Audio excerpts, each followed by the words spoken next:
ఏ అసెంబ్లీకి రాడు, ప్రతిపక్ష లీడర్ గా మాట్లాడాడు, ఫామ్ హౌస్ లకి వెళ్ళి బయటికి వెళ్ళాడు, పబ్లిక్ తిప్పలు చూడాడు అని ఎవ్వలకు దోషింది వాళ్ళు అనబట్టిరి.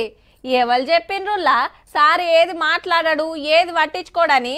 కాకుంటే మీరు అనుకున్నప్పుడు కాదు, సార్ అనుకున్నప్పుడే మాట్లాడతాడు, పక్కా ప్రశ్నిస్తాడు. కానీ దేనికైనా టైం రావాలబ్బా. గా టైం వస్తానికి ఇంకో 3 రోజులు టైం ఉంది. కానీ ఇయాల్టి ముచ్చటేందో చూడండి. వరంగల్ జిల్లా ఎల్కతుర్తిలో బీఆర్ఎస్ 25 ఏళ్ల పండుగ మీటింగ్ జాగని చూసిండు రామన్న. స్టేజ్ మీదకెక్కి ఏడేం సౌలతులు చేస్తున్నది అరుచుకున్నాడు. 1200 ఎకరాల మీటింగ్ జాగలో 40,000 బండ్లకు పార్కింగ్, 10 లక్షల వాటర్ బాటిళ్లు, 10 లక్షల సల్ల ఓటు ప్యాకెట్లు తయారు పెడుతున్నారట. ఇంకో 3 రోజులే ఉన్నది కాబట్టి పనులు ఎందాకొచ్చినాయి, ఏమేం పెండింగ్ ఉన్నాయి చూసొచ్చిండు అన్నట్టు. రాష్ట్రంలోని ఏ వర్గ ప్రజలకు ఏ కష్టం వచ్చినా అందరూ కూడా హైదరాబాద్లోని తెలంగాణ భవన్ వైపే పోతా ఉన్నారు.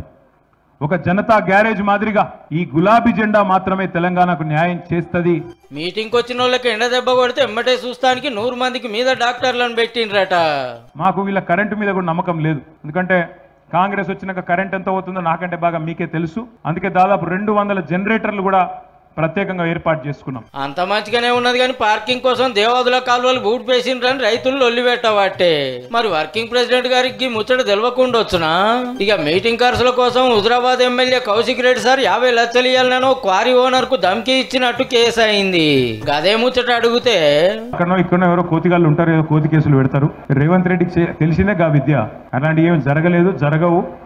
ఏదో ఆయన మా పార్టీ యొక్క సభను అంతో ఇంతో చిన్న మరకంటించినందుకు చేస్తున్న ఒక చిలిపి ప్రయత్నం తప్ప ఏం కాదు. కంప్లైంట్ ఇచ్చింది నిజమే, కేసు అయింది నిజమే. ఇలా పార్టీ నిబంధన చేస్తానికి ఏమున్నదో. ఎఫ్ఐఆర్ అది కూడా డబ్బులు అడిగిండు, నన్ను వేధిస్తున్న వాళ్ళ భార్య పోయి కంప్లైంట్ ఇచ్చిందంటే ఏ రకంగా ఎమ్మెల్యే ప్రవర్తన ఉంది, అది తారా స్థాయికి చేరింది ఇప్పుడు.